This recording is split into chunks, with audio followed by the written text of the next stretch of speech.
Annie? Annie, seriously, are you ignoring me? I've called you 3 times and left 2 voicemails. Where are you? Don't tell me you went to bed already. It's barely 8. Hey, Janet. Sorry about that. I was giving the kids their bath. Just got them tucked in. Bath time? At this hour? Shouldn't that be done earlier? Honestly, I don't know how you manage with more than one. I'd lose my mind. You should really keep your phone on you. What if something important happened? I usually try to avoid electronics during bedtime. It helps keep the evening peaceful. Right. Well, some of us have urgent things to deal with. Look, I need to ask you for a favor, and don't say no, okay? I need you to watch Ryan this Saturday. I've got this thing. It's kind of last minute, and I just can't take him with me. It's not really a big ask, right? You're always around on the weekends. Well, I do try to keep weekends open for family time, especially since my husband's going to be out of town with his friends. That's perfect then. You'll already be home with the kids. Ryan won't be any trouble at all. He loves playing with your son. You have a maid, don't you? She can help out too. This really shouldn't be a problem. I mean, it's just a little short notice, Janet. I already have my hands full on Saturdays as it is. Oh, come on, Annie. Don't make this complicated. It's just one kid for a few hours. You'll barely notice he's there. Honestly, Annie, I wouldn't even be asking if I already had anyone else. But everyone else has plans, and I knew you wouldn't leave me hanging. You're a mom, you get it. Sometimes you just need someone to step in. I understand needing help. I really do. It's just a bit last minute, and with my husband out of town, I was hoping to keep things low-key. Oh, come on, you've got a maid. Your kids love Ryan, and it's just for the day. Not like I'm dumping him on you for the whole weekend. You're not going to say no now, right? No, I'm not saying no. I'll do it, but just this once, Janet. Saturday only. I knew you'd come through. I'll swing by your place at 8 a.m. sharp. Don't be late opening the door. I've got a tight schedule. Looking forward to it.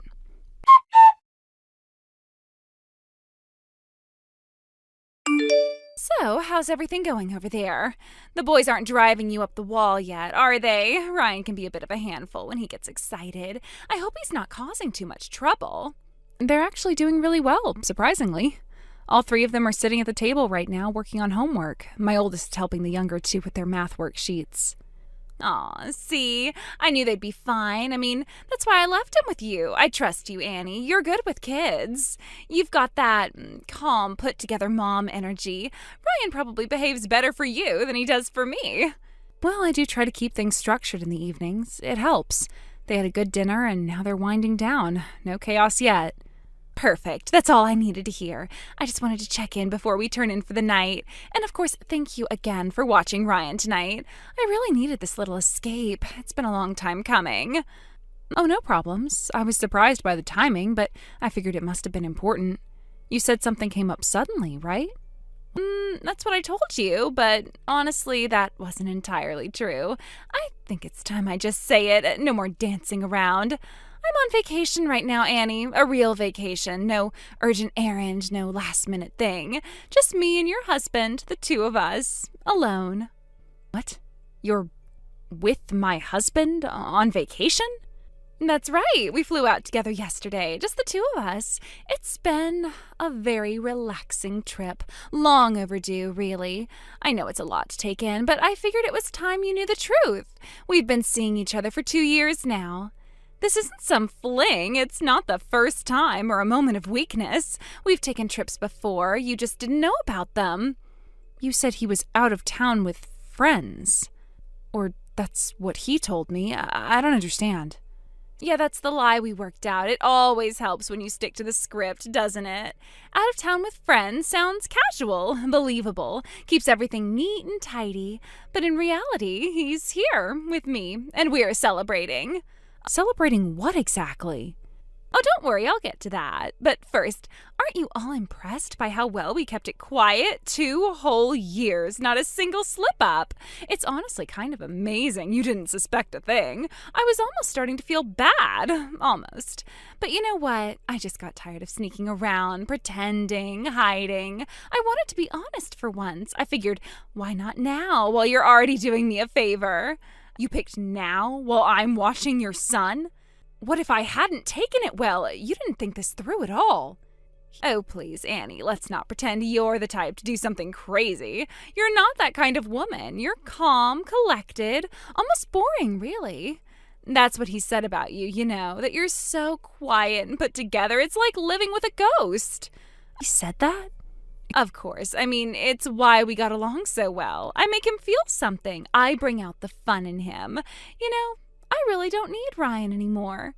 Excuse me? I mean, obviously I care about him, kind of, but this situation has changed. My husband, your husband, I suppose, he's infertile. Didn't he tell you? No, he didn't. Of course not. That wouldn't fit the perfect little life you built together, right?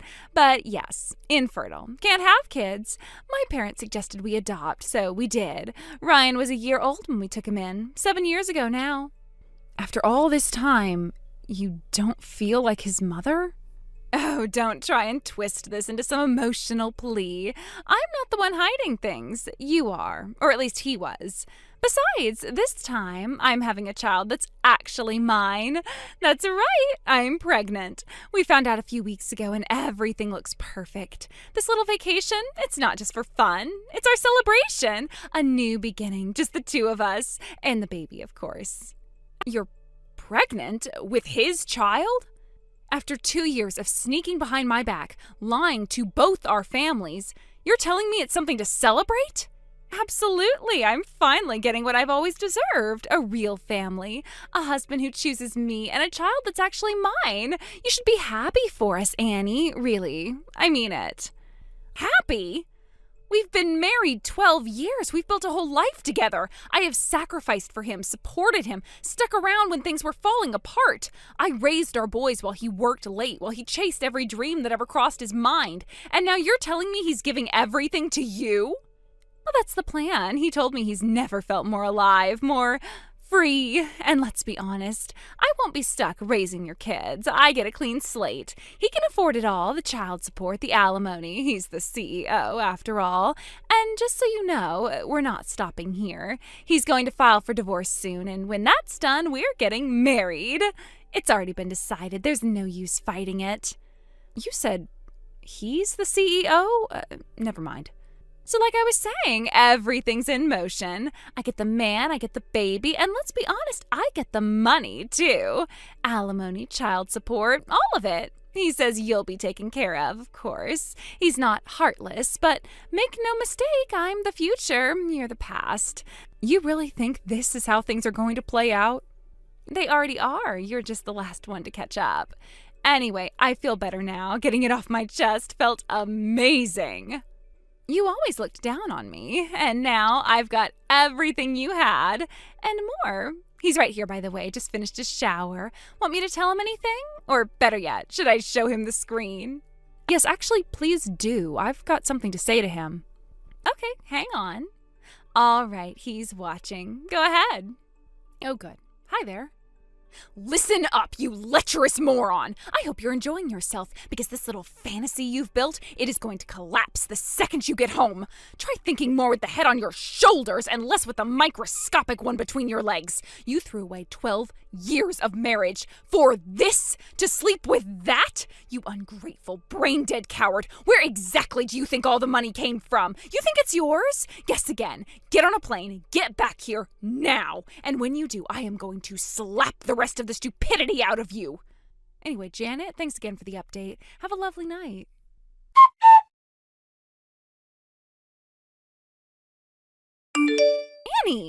Annie, pick up your phone or just answer me here, please. Something crazy just happened. He ran out. I'm not joking. Your husband, he went completely pale, like his soul left his body. 1 second he was lying on the bed, and the next he just shot up, grabbed his suitcase, and ran out of the room. Did he now? Huh. That's faster than I expected. He didn't say anything, Annie. He just mumbled something under his breath and started trembling, and then he left. And now I'm stuck in this hotel with no money, no ID, no return ticket, nothing. He took everything with him. My purse was in his suitcase because we were traveling light. His idea. I seriously don't even know how I'm going to get back home. Well, that does sound inconvenient. Annie, what did you say to him? What did you do? He was totally fine before your little message. Now he's gone, and I'm just sitting here like an idiot. I don't get it. We were having such a nice time. Everything was perfect. We had just come back from dinner. I was sitting on the bed looking at the dessert menu, and then you sent that message. He asked who I was texting. I told him it was you. And then I said you wanted to say something to him. I handed him the phone, and boom, everything fell apart. I'm curious, what exactly did he do when he read my messages? He shrieked. Like a full-on high-pitched shrieked, like a child. Then he fell backwards off the bed, just hit the floor and sat there shaking. I thought he was having a seizure. And after that?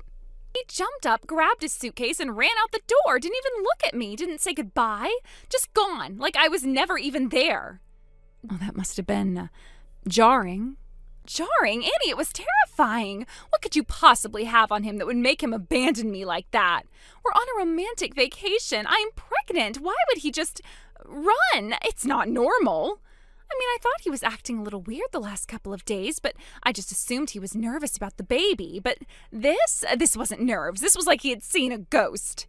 Why would a CEO act like that? Ah, so that's what this is really about. You still think he's the CEO. That's adorable. Wait, what do you mean? He is the CEO. That's what he told me. He said he ran his own company and worked remotely from home. No, sweetie, I'm the CEO. I'm the one who owns and runs the company. He's a stay-at-home dad, has been for years. I let him tell people whatever he wanted because, well, I didn't really care. But since we're clearing the air, now you know. No, that can't be right. He told me he was the one running the company, that he'd started it from nothing and built it up. That's what he said. He had long calls during the day and all those emails. Those calls were with the school counselors and PTA moms. The emails, online shopping receipts, and soccer practice updates. You think CEOs spend their days folding laundry and cleaning up art projects? That man hadn't sent a single business email since TikTok became a thing. Wait, so when he said he was on a work call, he was probably setting up a dentist appointment, maybe ordering groceries. Who knows? You've got to be kidding me. So he's not rich? He doesn't have a company? All that talk about meetings and contracts and leadership, it was all fake? He didn't lie, not really. He just let you believe what you wanted to believe. That's what you're good at, isn't it? Believing whatever makes you feel special.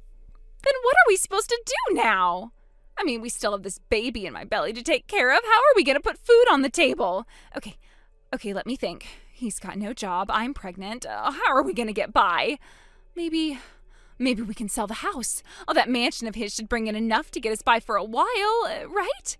It's a beautiful place. We'll get a fortune for it. It'll be fine, right? Oh, Janet, no, that house isn't his.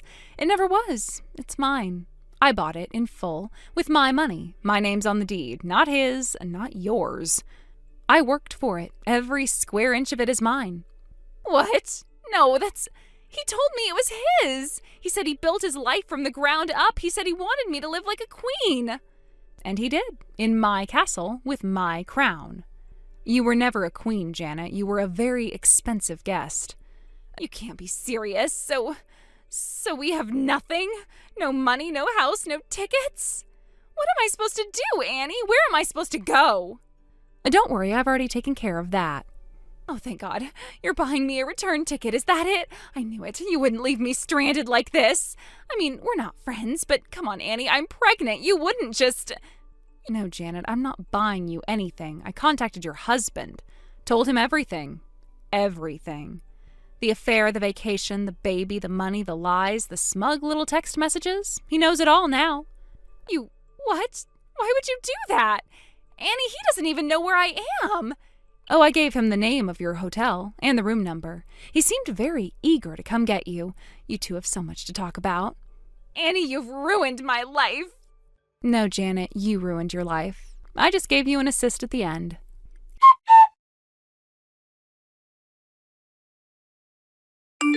He came home the next morning. Bright and early, I could practically smell the desperation through the door before he even knocked. He probably imagined some dramatic apology, tears in his eyes, me in my robe, open arms, a fresh start.